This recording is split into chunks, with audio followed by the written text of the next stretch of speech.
Hey, what's up my YouTube friends? In this video I'm going to show you 6 different options in fixed blades, and these are all rather brutal, I would say. I hope you all had a good holiday season. This is going to be my first video of the new year. First up is this bayonet. Now, let me explain to you why this is a better bayonet than most of the other $20 bayonets you will find around. Yes, this was $20. First of all, it's true full tang.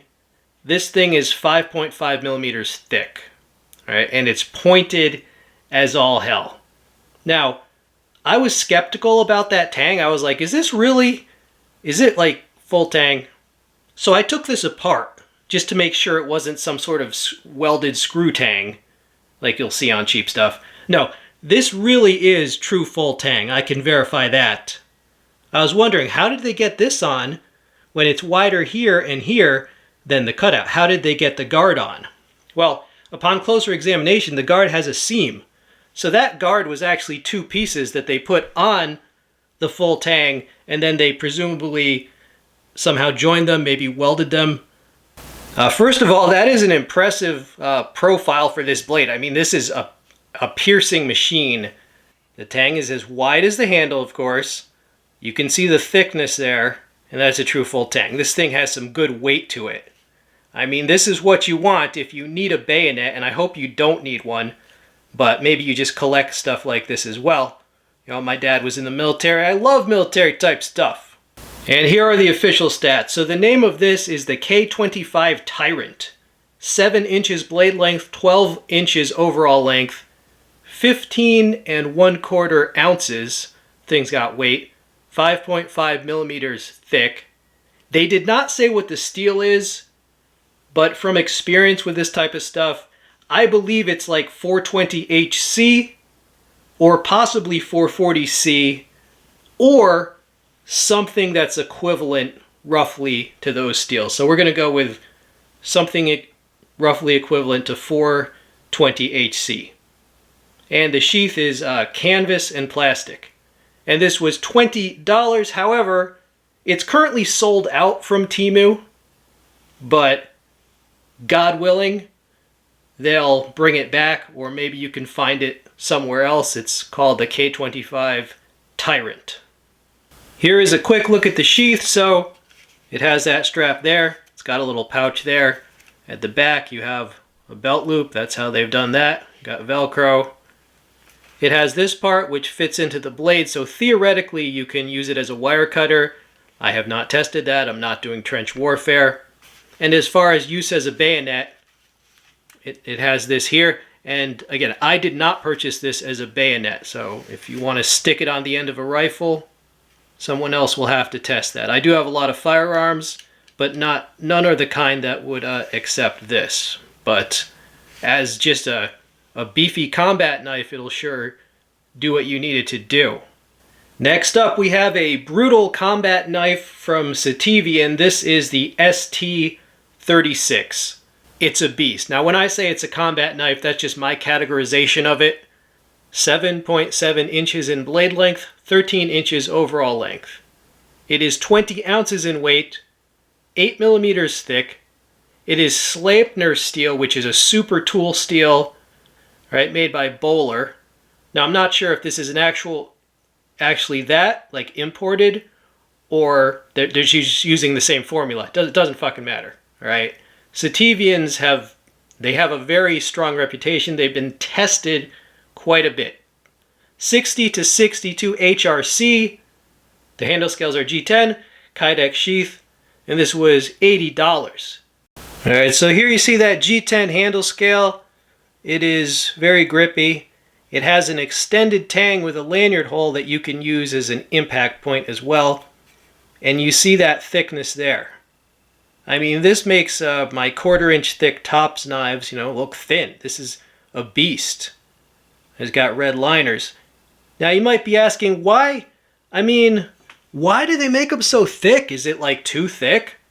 Well, the reason that brands like Sativian will make stuff super thick like this is actually because there are some more expensive brands that tend to make stuff super thick, right?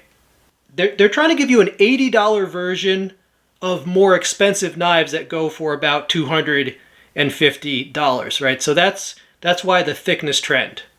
I mean, I think most people like it because you just really feel like you're getting something for your money, right? Look at the secondary grind right there.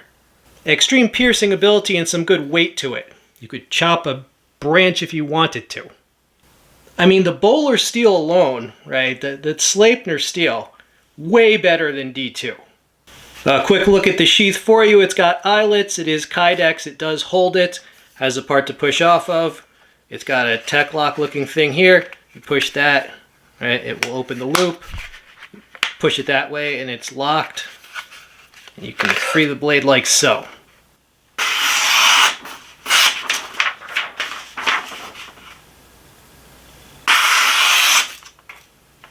Alright, so good job on the edge there, Sativian. So my final conclusions on this, I like the thickness, like the weight, I like just the brutality of it, the extended tang. It gives a good grip. The brand here is Koon knife, and this was sold on US Amazon. Notice the modified drop point blade shape. This reminds me of LT Wright, and it also reminds me of Dan Winkler, and there's several other famous knife makers that gravitate towards blade shapes like that.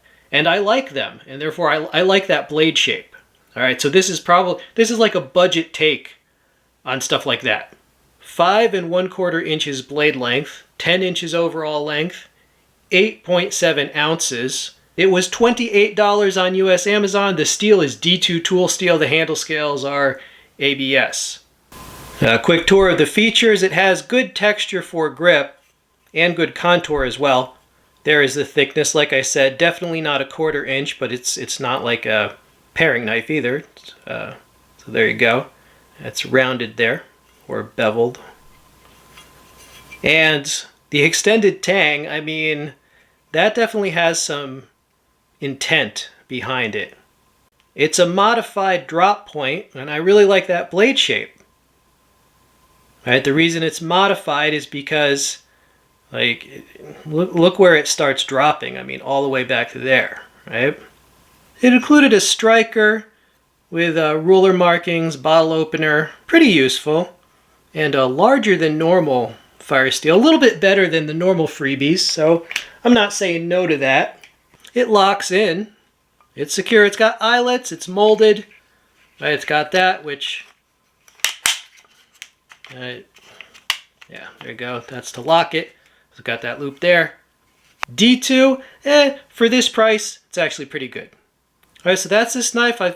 I felt it was very good for the price in that kind of martial niche, or if you prefer that blade shape for a little bit of outdoor work. And what the heck is that? Is this another knife for psychos that were unloved as children and just want deadly stuff? Well, yeah, you got me there. It probably is. This is a Cool Hand Beast Tanto. Now, interesting fact about this knife, I've already reviewed it.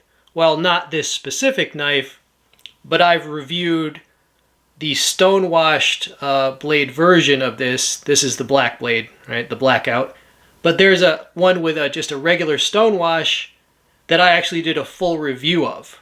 So you can check out that review. It's the exact same knife. This is just a dark wash. That's removable, but it's a knuckle lanyard. It's usually used to enhance retention. But if you don't like that, it just unscrews. 7 inches blade length, 12 inches overall length. This thing is 8 millimeters thick. 17.4 ounces, 440C stainless steel, G10 handle scales, Kydex sheath. Now let's talk about Cool Hand. That company is actually a materials company, or that brand I should say. Cool Hand, they mainly make grips for 1911s, right? They also make ceramics because they're a materials company. They make ceramic knives. So what they did is had some knives made so that they could use their G10 grips as knife scales. And incidentally, if you need some 1911 grips, check out Cool Hand. There's a lanyard. You can unscrew it easily if you want to. Knuckle lanyard. I mean, notice the bevel, right? So that's thick. So that thickness I mentioned, you can see that, right? This is well thicker than 1/4 of an inch, definitely. And look how it maintains that thickness almost to the end. It's like I said, this is a knife for people that were unloved as children. And no, I'm just kidding. There's nothing wrong with collecting Marshall blades. I mean, usually stuff that's this overbuilt will be much more expensive. And if you need something like this, well, yeah, that's pretty awesome. Yeah, I like it.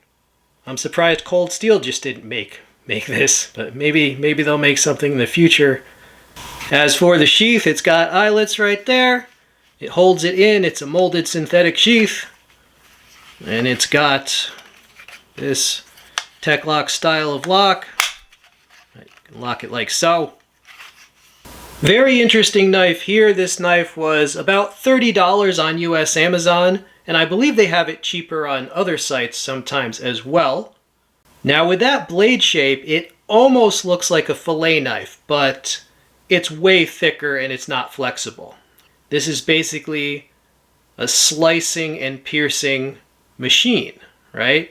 It almost reminds me of like a James Williams type of blade like his Hisatsu series.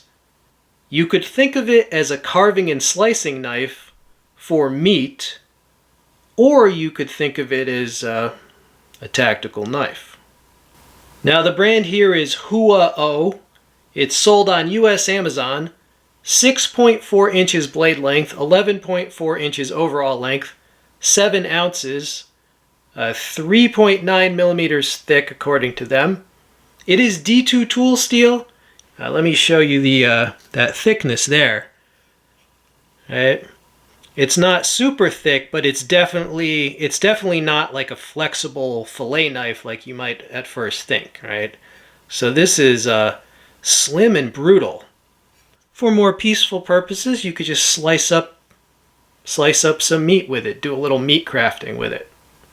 And since it's a slicer, I mean, did it come sharp? It came pretty sharp. Yeah, I'd give it an A. It came with this sheath that has slots and eyelets. It's a synthetic sheath. It's molded, holds it in. It's got that loop there. Lock it like so. Push off like this. All right, so that is the sheath for that elusive tactical use. I mean, yeah, this thing would just meld right into an enemy. You know, look at that. This would just meld right in like that Terminator that was made of liquid. That's what it's going to be like. They won't even feel it. They'll just be dead and they won't even know they've been stabbed for a second or two. No, I'm just kidding. But yeah, you see what this is useful for. Provides an excellent grip between the contour of the handle and the machining. That's very well done. I mean, surprisingly for the price, right? That's actually very well done. Oh, by the way, Hua, they sometimes make replicas, like, budget replicas of more expensive knives. I don't know if this one is, but just so you know, there might be some more expensive knife floating around that's like this, but with a better steel and so forth. And if there is, by all means, purchase that if you have the scratch. But I feel like this was so worth it for the price. And here we have an interesting knife that's sold by the brand Eafengrow. This handle definitely reminds me of like a Smatch It, right? Like a mini Smatch It, right? So I like that. And in fact, the blade, well, you could think of it as a mini Golok, or you could think of it again, it kind of reminds me of like a single-edged take on like a mini Smatch It. Maybe I just got Smatch It on the brain. Now, if you don't like this like green and blue color handle scales, this is also available in basic black. 7 inches in blade length, 12.4 inches overall length, 14.85 ounces, 6 millimeters thick, so significantly thick, N690 steel. That is an Austrian Böhler stainless steel. I bought mine for $55 when it was on sale, but the normal price is actually $80. So here is a close-up of the handle. I really like the contour of the handle, and there is that thickness that I mentioned, right? So even though this is, it's almost like a mini Golok, but it's got weight to it. So what I'm saying is you could chop a branch if you had to. So that's this. It's kind of odd, but if you buy this, I assume you have some particular use in mind. Maybe you just need a small chopper. The tip is forward of the center line. So that's this. It's an odd duck, but like I said, normal price $80, but it was on sale, Christmas type holidays sale for $55. So I just thought, I thought that was a good deal, and I still do. That's a very reasonable price for this. It came with a molded synthetic sheath, which has eyelets. It has a drainage hole there. It does hold it in. It's got that type of belt loop. Can be locked. Got a place to push off of. Well, alright YouTube, that was fast and furious, but I hope this was useful and or informative to you. It's been a while since I made a video because I was just enjoying the holiday season with family and so forth. Right? I hope you were too. Check in with me, leave a comment, tell me how you're doing. Alright, this has been We All Juggle Knives. I'm out.